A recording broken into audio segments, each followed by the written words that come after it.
لیجئے اگر تمہیں دنیا کی دولت چاہیے تو میں تعالینا امتعکن، میں تمہیں پیسے دے دیتا ہوں، واسرحکن سراحا جمیلا، اور عزت کے ساتھ تم سب کو رخصت کر دیتا ہوں.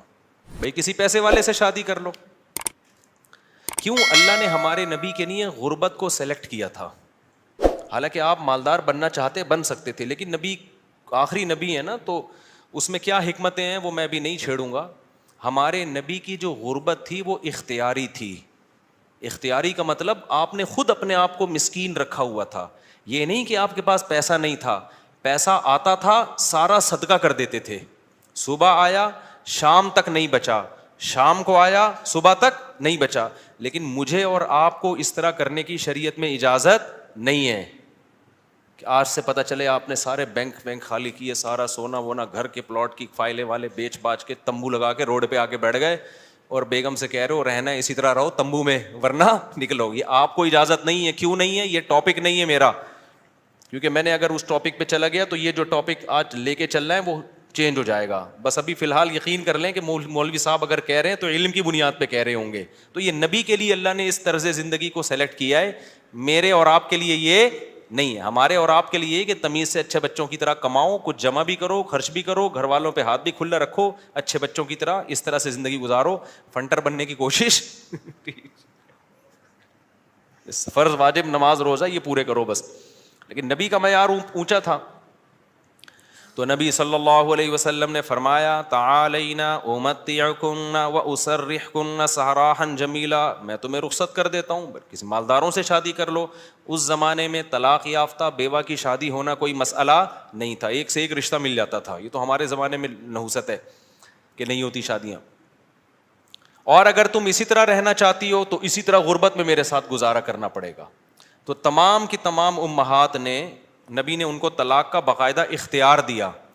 یہیں سے علماء نے مسئلہ نکالا ہے کہ طلاق مرد خود بھی دے سکتا ہے، بیوی کو طلاق کا اختیار بھی دے سکتا ہے. اگر مرد اپنی بیوی سے کہہ دے کہ میں نے تجھے طلاق کا اختیار دیا تو یہ اختیار عورت کے پاس بھی آ جاتا ہے، پھر وہ اپنے اوپر طلاق واقع کر سکتی ہے. اس سے بھی پتہ چلتا ہے کہ عدالتی خلا جو آج کل چل رہا ہے اس میں اسلام میں اس کی کوئی حیثیت نہیں ہے، کیونکہ مرد جب بیوی کو رائٹ دے گا تو ہوگا، کورٹ کے دینے سے نہیں ہوتا. جج صرف اپنی بیوی کو طلاق دے سکتا ہے، دوسروں کی بیویوں کو جج طلاق نہیں دے سکتا. یہ بار بار بیان کرتا رہا ہوں میں، کیونکہ دنیا کا نظام چینج ہو رہا ہے، ہر جگہ ایسا ہی ہو رہا ہے. یہ جو آج کل سسٹم چینج ہو گیا نا، تو اب کیا ہے، اللہ یہ کہ چند صورتوں میں جج بھی دے سکتا ہے، وہ الگ ٹاپک ہے. تو نبی صلی اللہ علیہ وسلم نے طلاق کا باقاعدہ اختیار دے دیا. یہ نہیں کہا کہ تم چاہتی ہو تو میں تمہیں طلاق دے دیتا ہوں، نہ، باقاعدہ رائٹ دے دیا کہ اپنے اوپر واقع کر لو. حضرت عائشہ رضی اللہ تعالی عنہا کا جب نمبر آیا، اچھا عورت اگر اسی مجلس میں وہ اختیار واپس کر دے تو ختم ہو گیا اختیار. مرد نے جس مجلس میں اختیار دیا نا اس مجلس کے ساتھ رہتا ہے، ہمیشہ کے لیے دے دیا تو ہمیشہ کے لیے، مجلس کے ساتھ دے دیا تو جب تک اس مجلس میں ہے طلاق واقع کر سکتی ہے، جب مجلس ختم ہو گئی تو طلاق کا آپشن بھی ختم. تو نبی نے حضرت عائشہ کو سے بھی فرمایا کہ تمہیں بھی میں اختیار دیتا ہوں، لیکن آپ نے فرمایا جلد بازی نہ کرنا. کیا مطلب؟ جلدی میں یہ نہیں کہہ دینا کہ بھئی مجھے نبی قبول ہیں، ایسا نہ ہو. کم عمر تھی نا حضرت عائشہ، ایسا نہ ہو جلد بازی میں فیصلہ کرو پھر دوبارہ کل فاقے پڑیں، پھر بولو بھائی کہ یہ میں نے فیصلہ کیا تھا، غلط کر دیا تھا. اس لیے آپ نے فرمایا اپنے گھر میں پہلے مشورہ کر لو. حضرت عائشہ سے فرمایا اپنے گھر میں جا کے مشورہ کر لو، مشورے کے بعد سوچ سمجھ کے ایک رائے قائم کرو کہ اسی فقر و فاقہ میں 40 دن چولہا نہیں جلے گا، اسی میں گزارا کرنا ہے یا مجھ سے طلاق لے کے کہیں اور شادی کرنی ہے. جلدی میں فیصلہ نہ کرو. حضرت عائشہ کو اتنا غصہ آیا نا نبی کے اس بات پر، فرمایا افی کا اشاور، آپ کے بارے میں مشورہ کروں گی میں؟ یعنی پیغمبر کے بارے میں اپنے ابا اماں سے جا کے مشورہ کروں گی کہ رہنا کہ نہیں رہنا؟ مطلب کوئی مشورہ نہیں کرنا، رہنا ہے. یہ جو غیر مسلم طنز کرتے ہیں نا کہ پیغمبر نے شادی کی اتنی کم عمر میں، اتنی بڑی عمر میں ایک نو عمر لڑکی سے، تو اس نو عمر لڑکی کو طلاق کا اختیار دیا جا رہا ہے اور وہ کہہ رہی ہے کہ آپ کے بارے میں نے کسی سے مشورہ نہیں کرنا, یہ سوال ہی غلط ہے. افی کا اشاور, یہ کیسے ہو سکتا ہے؟ آپ جیسا شوہر مجھے کہاں ملے گا؟ کوئی مشورہ نہیں, آپ کے ساتھ ہی رہنا ہے. تو یہ غیر مسلم جو اعتراض کرتے ہیں نا نبی پر, یہ مدعی سست اور گواہ چست. جس کے حق کی بات کر رہے ہیں حضرت عائشہ کی کہ معاذ اللہ ان کے ساتھ ظلم ہو گیا کہ کم عمر میں اتنی بڑی عمر سے شادی کرا دی ان کی. اس کم عمر کو تو یہ احساس نہیں ہو رہا, ان کو تو یہ ہو رہا ہے کہ اس سے اچھا رشتہ میرے لیے اس کائنات میں کوئی نہیں ہے. ہندو اور عیسائی کو اعتراض ہو رہا ہے کہ بچی پہ کیا ہو گیا؟ ظلم ہو گیا. اس کو کہتے ہیں مدعی سست اور گواہ بولو چست. جیسے کہ آپ لوگ بالکل بھی چست لگ نہیں رہے ہو مجھے اس وقت تراویح کی وجہ سے. تو یہ خود ہمارے پیغمبر کی ایک بہترین سیرت ہے کہ اتنی عمر میں ہو کے ایک کم عمر سے 9 عمر سے نکاح کیا, اور کھلانے پلانے کو بھی کچھ نہیں ہے, اور 8 سوکنے بھی ہیں, پھر بھی وہ کہہ رہی ہیں کہ آپ کے بارے میں مشورہ بھی نہیں کرنا میں نے. حالانکہ اب تو زندگی گزار چکی تھی نبی کے ساتھ. اگر وہ شروع میں فیصلہ معاذ اللہ غلط ہو گیا تھا شادی کا, تو اب تو ٹائم گزر چکا تھا نا, اب تو آپ کے پاس آپشن تھا بھائی میں نہیں رہتی. وہ کہہ رہی ہیں آپ کے بارے میں نے مشورہ بھی نہیں کرنا, اور یہ ناممکن ہے. یہ کیسی بات آپ کر رہے ہیں؟ میں آپ کے بارے میں کیسے مشورہ کر سکتی ہوں؟ خدا کی قسم کسی غیر مسلم میں غیرت ہوگی نا, غیرت, بھٹ دھرم اور ضدی نہ ہو, اس بات کو پیغمبر کی نبوت کی دلیل سمجھ کے محمد صلی اللہ علیہ وسلم پر ایمان لے کر آئے گا کہ آپ جیسی پاکیزہ سیرت اور آپ جیسے کامیاب شوہر اس کائنات میں گزرے نہیں ہیں. آج کوئی 50 سال کا 9 سال کی سے کر کے دکھائے, چند دن گزارے اور کھلانے کو روٹی بھی نہ ہو, اچھی بھلا جو بیوی ہوگی نا وہ مارکیٹ سے کیا ہو جائے گی؟ شارٹ ہو جائے گی. بلکہ آج جو مارکیٹ سے شارٹ ہو رہی ہیں بیویاں وہ والی ہو رہی ہیں جو جوڑ کی شادیاں, جو ظاہری اعتبار سے بھی جوڑ کی شادیاں. 25 سال کے لڑکے کی 24 سال کی لڑکی سے شادی ہو رہی ہے, 25 سال کا یہ پی ایچ ڈی بھی ہے, پروفیسر بھی ہے, اور کروڑ روپے کما بھی رہا ہے, اور بیگم غریب بھی ہے. پھر بھی جس دن مارکیٹ سے آٹا شارٹ ہوا, بیگم اسی دن مارکیٹ سے شارٹ ہو گئی. آٹا شارٹ ہونے کی فکر اتنی نہیں ہوتی جتنی اس کو بیگم کے شارٹ ہونے کی. ہمارے پاس تو کیسز آ رہے ہیں نا, کورٹ میں بھی آ رہے ہیں. ذرا سا بے روزگار ہوا, بیگم شارٹ. وہ کہتی تیرے میں ہے کیا جو میں تجھ سے تیرے ساتھ رہوں؟ ایک آٹا دے رہا تھا وہ بھی نہیں ہے بھائی. تو یہ محمد صلی اللہ علیہ وسلم کے بہترین شوہر ہونے کی دلیل. میدان جنگ میں آپ سے بہترین کمانڈر کوئی نہیں, سیاست میں آپ سے بہترین سیاست کسی کے پاس نہیں, گھر میں آپ سے بہترین شوہر کوئی نہیں. ایک ہی وقت میں تمام بہترین صفات اللہ نے اکیلے محمد صلی اللہ علیہ وسلم میں جمع کر دی, جبکہ اسباب اور وسائل بالکل بھی نہیں ہے. اسباب اور وسائل تو پیسے کو بولتے ہیں نا, وہ بالکل بھی نہیں ہے. اب میں وہ اس واقعے کی طرف آتا ہوں. اب مجھے بتاؤ, ہاں تو میں آپ سے یہ کہہ رہا تھا کہ بیگم صاحبہ کو خوب اچھا کھلائیں, جو خود پہنے اس کو پہنائیں, جو خود کھائیں اس کو کھلائیں. لیکن قدرت کی طرف سے اگر غربت آ گئی ہے بھائی, تو پھر ٹینشن لینے کا نہیں ہے. پھر بیگم اگر کہتی ہے نہیں رہنا, کوئی بات نہیں بیگم, میں تو یہی کچھ کھلا پلا سکتا ہوں, رہنا ہے رہو, نہیں تو پتلی گلی سے نکلو, ہم کسی اور سے شادی کر لیں گے. ایک دم سے نہ نکال دو, پہلے مجھ سے مشورہ لے لینا. بعض دفعہ خواتین غصے میں بھی کہہ رہی ہوتی ہیں مجھے چھوڑ دو, ایک دم وہ غصے میں کہہ رہی ہوتی ہیں, 4 دن کے بعد ان کا موڈ بدل جاتا ہے. خود سے کچھ نہ کرو, مشورہ لے لیا کرو. میرا تو مقصد صرف یہ بتانے کا ہے کہ ٹینشن لینے کا نہیں ہے. ایک تو بے روزگاری کی ٹینشن, اوپر سے ایک اور ٹینشن اپنے اوپر مسلط کرو تو پاگل ہو جاؤ گے. ٹینشن نہیں, ٹینشن صرف ایک چیز کی لینی ہے بھائی, وہ جو حدیث میں آتا ہے من کانت الآخرۃ ہمہ, جس نے آخرت کو اپنی ٹینشن بنا لیا تو اللہ اس کی تمام ٹینشنوں کو ختم کر دیتے ہیں, اس کی فکریں سمیٹ دیتے ہیں. ہماری ٹینشن بس ایک ہے, آخرت میں بخشش ہو جائے. نہ بیگم ٹینشن ہے ہماری, نہ بچے ہماری ٹینشن ہے, نہ کوئی اور ہماری ٹینشن ہے, نہ گورنمنٹ ہماری ٹینشن. میری ٹینشن یہ ہے کہ مجھ سے قیامت کے دن سوال ہوگا, میں اس سوال میں پورا اترتا ہوں یا نہیں. اب آٹا مہنگا ہونے کی ٹینشن ہم کیوں نہیں لے رہے کہ ہماری وجہ سے نہیں ہوا, میری وجہ سے ہوا ہوتا نا تو میں ٹینشن لیتا کہ آخرت میں چترول کس کے لگیں گے, میری وجہ سے تھوڑی ہوا ہے. اب اگر ہمارے پاس مسائل ہیں تو مہنگا آٹا خریدیں گے, وسائل نہیں ہیں تو بیگم کو بولیں گے پاپے چائے میں ڈبو کے, پاپے بھی آٹے کے بنتے ہیں. آہستہ آہستہ, اللہ نہ کرے ہمیں وہ حالات نہ آئیں, ابھی تو اللہ کھلا پلا رہا ہے, لیکن اگر اللہ نہ کرے خدا نہ خواستہ ایسے حالات آئیں تو بھائی وہی گزارا کرو, 2-3 کھجوریں کھا لیا کرو صبح شام. مرتا نہیں ہے بھوک سے اتنی جلدی انسان, اور جب آپ بھوکے رہو گے نا ایک دم کولیسٹرول کم ہوگا, جوان ہو جاؤ گے. میں آپ کو بتاؤں, ابھی تو ڈاکٹر کہہ رہے ہیں کہ بھوکا رہنے سے بہتر کوئی جوان ہونے کا نسخہ نہیں ہے, تو ڈاکٹر بھی اس طرف آ گئے ہیں, اگرچہ کھا دبا کے رہے ہیں, وہ بھی مشورے اس طرح کے دے رہے ہیں. تو خیر, اب دیکھو حضرت ابو سعید خدری رضی اللہ تعالی عنہ نبی کے پاس آئے, سارا گھر لٹا دیا.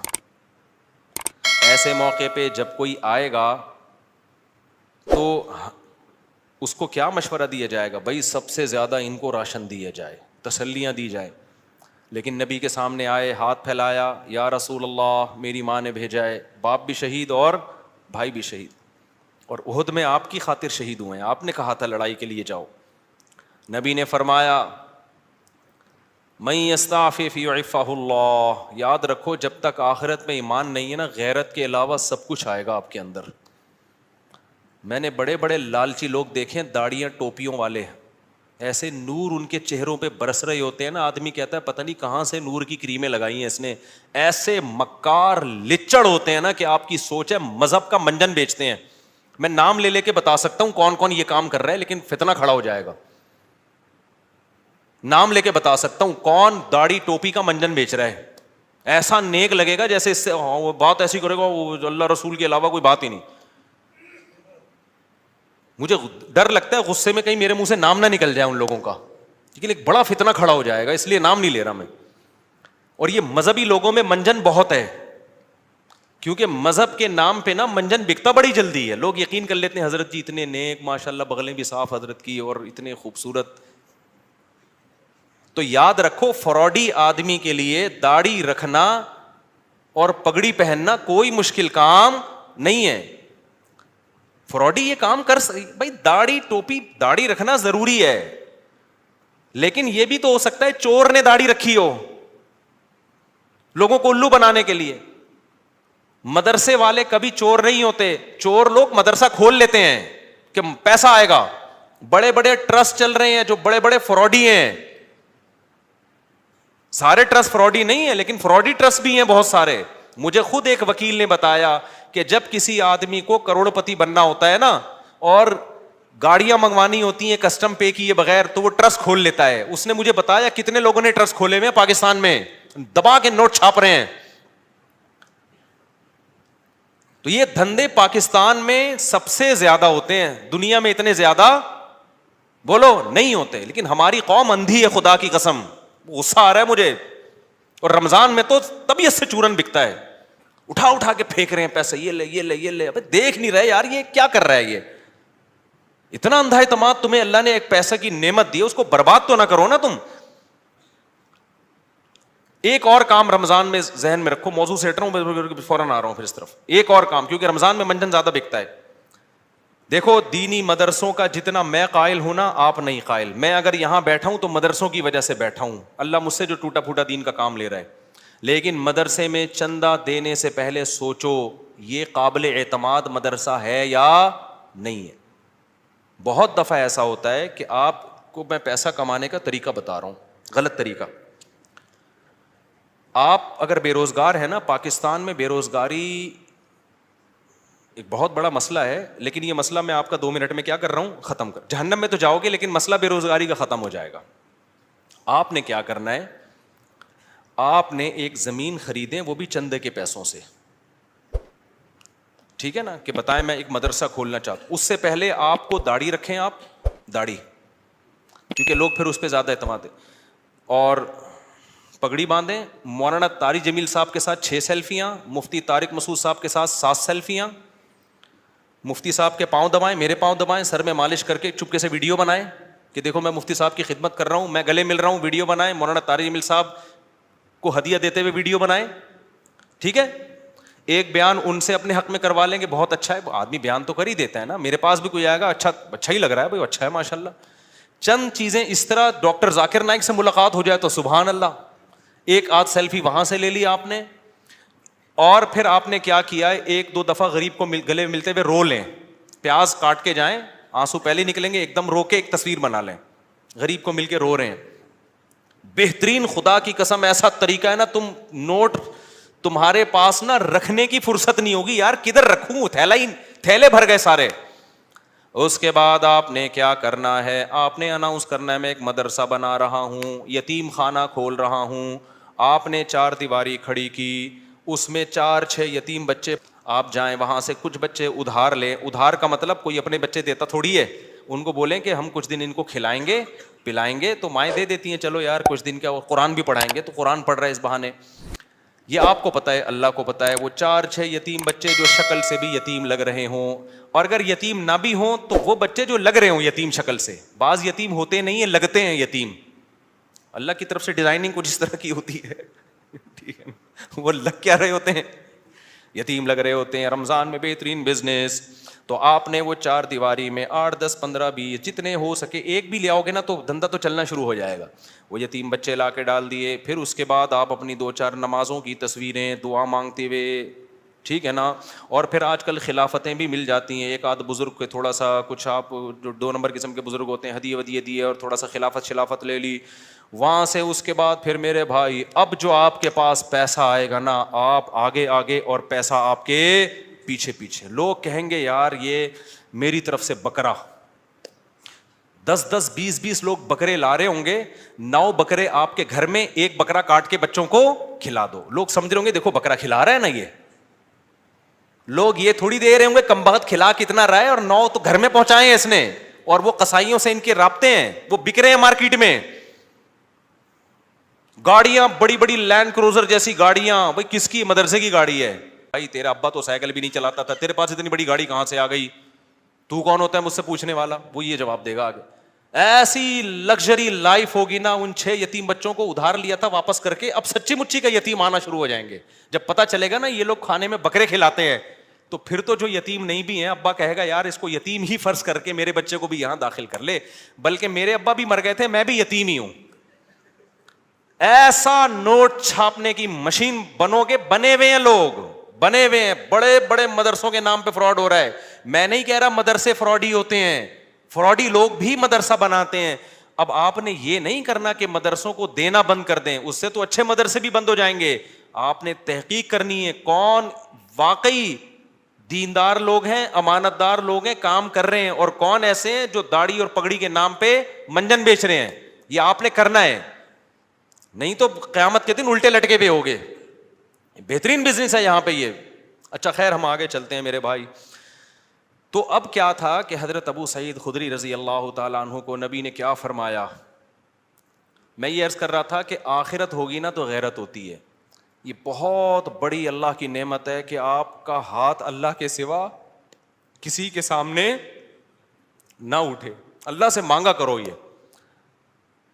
اسباب بھی اختیار کرو پیسہ کمانے کے, کیونکہ جو اسباب اختیار نہیں کرتا اللہ اس کی مدد نہیں کرتا. اگر گھر میں پڑے ہوئے ہو, محنت نہیں کر رہے اور کہہ رہے ہو کہ بس اللہ ہی دے گا, تو پھر اللہ آپ کو بھکاری بنائے گا. یہ یاد رکھنا. آپ نے کیا کرنا ہے, اپنی پوری کوشش کرنی ہے پیسہ کمانے کی, دماغ لگانا ہے. کیوں؟ رزق حلال عین عبادت ہے. الکاسب حبیب اللہ, محنت کر کے کھانے والا وہ اللہ کا دوست ہے.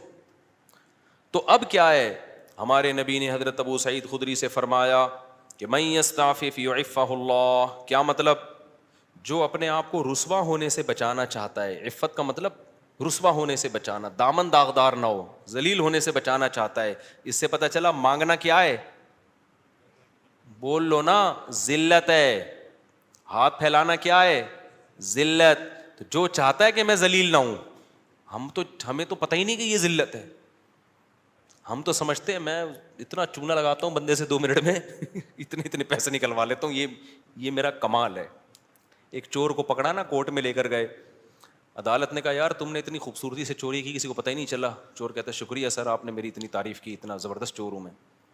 جج نے کہا کم بخت میں تیری تعریف نہیں کر رہا, تیری برائی کر رہا ہوں. تو نبی نے فرمایا من یستعفف یعفہ اللہ, جو اپنے آپ کو رسوا ہونے سے بچانا چاہتا ہے اللہ اسے رسوائی سے بچاتا ہے. اب سوال پیدا ہوتا ہے کہ رسوائی سے تو بچ جائیں گے, لیکن ٹینشن تو ہے نا, فاقے تو پڑ رہے ہیں, مصیبت تو ہے. اگلا جملہ نبی نے فرمایا وَمَن يَتَصَبَّرْ, جو اللہ سے صبر مانگتا ہے, يُصَبِّرْهُ اللہ, اللہ اسے صابر بھی بنا دیتا ہے. اس ٹینشن میں اللہ سے مانگو صبر. تو اللہ کیا کرے گا؟ صبر دے دے گا. جیسے موسیٰ علیہ السلام کی ماں نے جب حضرت موسیٰ کو صندوق میں رکھا نا بچے کو, تو فرعون نے پکڑ لیا اس بچے کو. اب قرآن کہہ رہا ہے موسیٰ کی ماں دل برداشتہ ہو گئی, میرا بچہ کس کی گود میں چلا گیا ہے؟ فرعون کی. ماں تو ایک دم ہو جائے گی نا. اگر جا کے بتا دیتی کہ میرا بچہ ہے, فرعون نے فوراً قتل کر دینا تھا اس کو. لیکن عورت جذباتی ہوتی ہے, وہ انجام نہیں دیکھتی, وہ جذبات سے مغلوب ہوتی ہے. لیکن قرآن کہتا ہے وَرَبَطْنَا عَلَىٰ قَلْبِهَا, ہم نے موسیٰ کی ماں کے دل کو باندھ دیا. کیا بلاغت ہے قرآن کی. موسیٰ کی ماں کے دل کو کیا کر دیا؟ رسیوں سے باندھ دیا, جیسے ہلے نہیں اپنی جگہ سے, دل برداشتہ نہ ہو. یہ قرآن کی بلاغت ہے, یعنی صبر کی توفیق دی. اس صبر کی توفیق کو بیان کرنے کے لیے قرآن کیا کہتا ہے؟ موسیٰ کی ماں کو کے دل کو ہم نے رسی سے کیا کر دیا؟ ایسے کس کے باندھ دیا, ہلے نہیں بھائی. جیسے کسی بندہ ہل رہا ہو نا, آپ اسے رسی سے کس کے بالکل بند کر دو, اب وہ گیا, یعنی وہ ہلنا بھی چاہے تو نہیں ہلے. تو اس سے پتہ چلتا ہے کہ بعض دفعہ انسان بے صبرہ ہو رہا ہوتا ہے, لیکن اللہ کی طرف سے اس کو ایسی توفیق ملتی ہے کہ اللہ اس کے دل کو رسیوں سے باندھ دیتے ہیں. ہلنا نہیں, چپ کر کے تمیز سے بیٹھا رہے, مجھ پر اعتماد اور توکل کر. اسی لیے قرآن میں نبی کو اللہ نے فرمایا وما صبرک الا باللہ, اے نبی آپ صبر کریں, لیکن آپ کا صبر اللہ کی توفیق کے بغیر نہیں ہوگا. یہ صبر بھی آپ نے اللہ سے مانگنا ہے. تو نبی نے فرمایا جو صبر کرنا چاہتا ہے اللہ اس کو صبر کی توفیق دیتا ہے. آج ڈپریشن اس لیے بڑھ رہی ہے کہ صبر کرنا چاہتے ہی نہیں ہے. جو ٹینشن آئی, جو مصیبت آئی, بس نکال دو فوراً جا کے. جو پہلے آ گیا نا وہ پٹتا ہے. آپ جب غصے میں بیٹھے ہو تو جو شروع میں آ گیا نا وہ اس کا کیا ہو گیا؟ بیڑا غرق ہو گیا. اس کے بعد حدیث دیکھو, حضرت ابو سعید خدری واپس چلے گئے.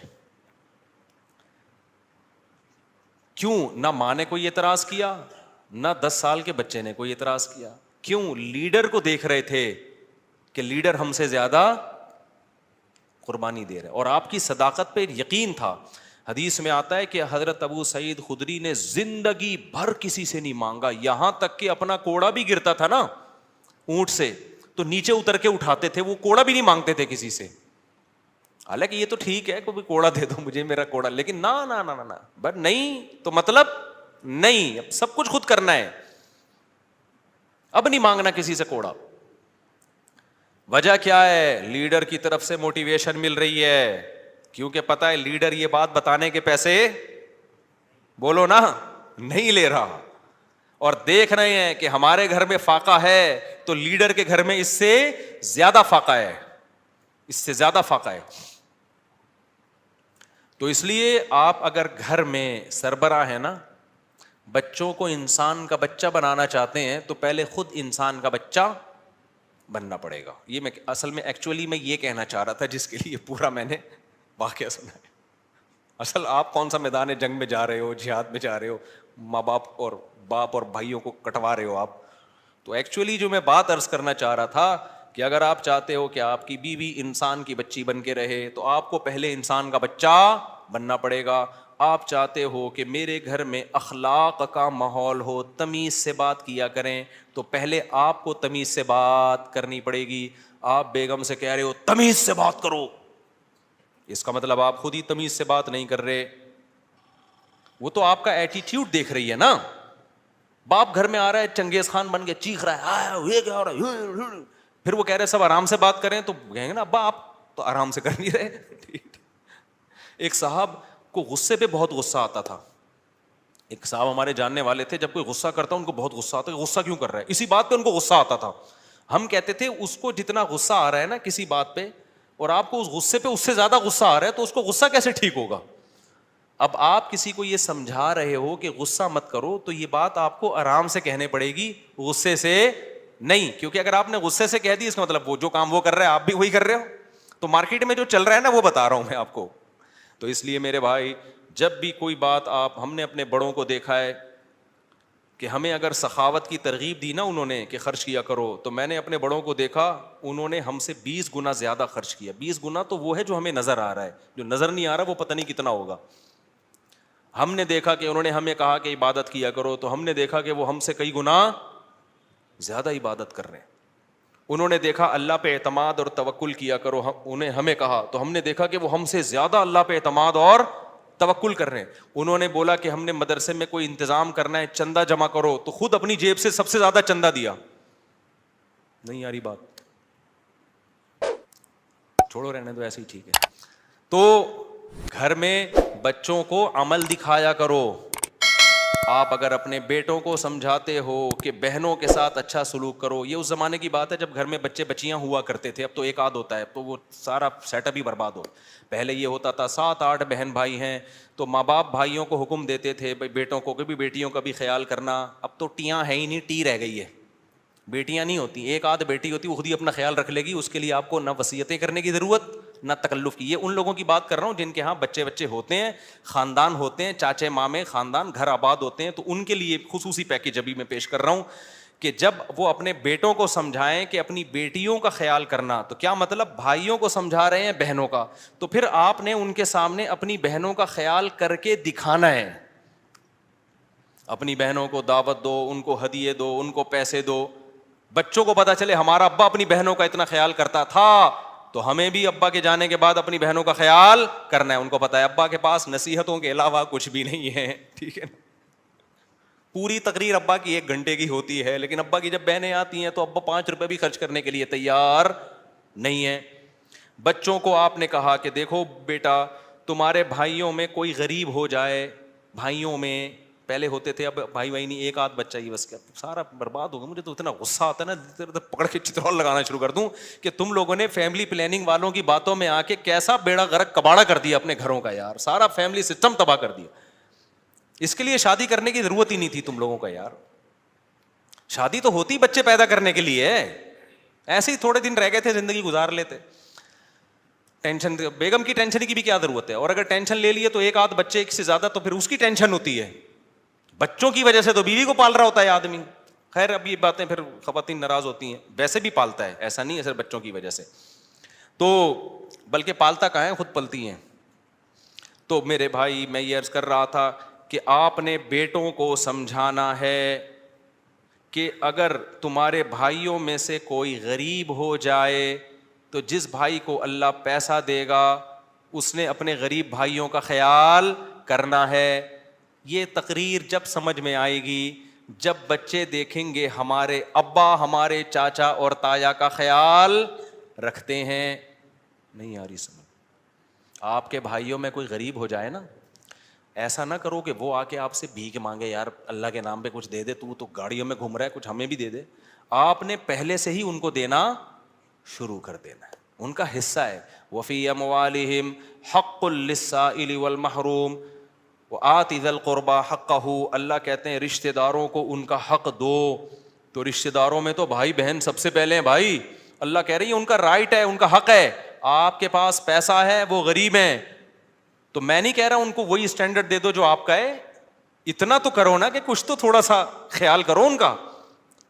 ایک کے پاس پیسہ آ جاتا ہے، دوسرا پیچھے پڑا ہوا ہوتا ہے اور وہ کہتے ہیں تجھے ضرورت کیا ہے، تو ضرورت کیا ہو. بھائی بھائیوں کو بہنوں کو ضرورت کی وجہ سے نہیں دیا جاتا. کس وجہ سے دیا جاتا ہے؟ رشتے کی وجہ سے دیا جاتا ہے. یہ اللہ کا حکم ہے. اگر آپ آخرت پر ایمان رکھتے ہو آپ کو یہ کرنا پڑے گا. نہیں رکھتے تو جیسے انگریز زندگی گزار رہا ہے، وہ بیوی کو بھی نہیں کھلاتا، وہ ماں باپ کو نہیں کھلاتا، تو آپ بھی نہ کھلاؤ. تو ایک فیصلہ کر لو، انگریزوں کے طریقے پہ چلنا ہے یا اسلام کے طریقے پہ چلنا ہے. اسلام کے طریقے پہ اگر چلنا ہے تو رشتہ داروں پہ بھی خرچ کرنا پڑے گا، بیوی بچوں پہ بھی خرچ کرنا پڑے گا، والدین پہ بھی خرچ، دیکھو جملہ مکمل ہی نہیں کر رہے، کرنا پڑے گا. تو حضرت ابو سعید خدری کو نبی نے کیا فرمایا؟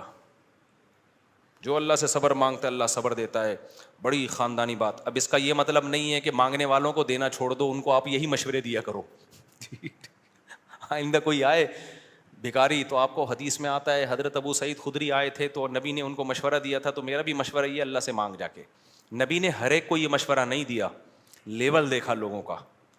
بہت سے صحابہ آئے، نبی نے ان کو دے دیا کہ ان کا توکل کا وہ لیول نہیں تھا. ابو سعید خدری تو لیڈر تھے نا، بعد میں لیڈر بنے ہیں، جنگوں میں کمانڈر بنے ہیں، علم کے مفتی بھی بنے حضرت ابو سعید خدری. ان صحابہ میں ہر ایک مفتی نہیں تھا، چند مخصوص لوگ تھے جو فتویٰ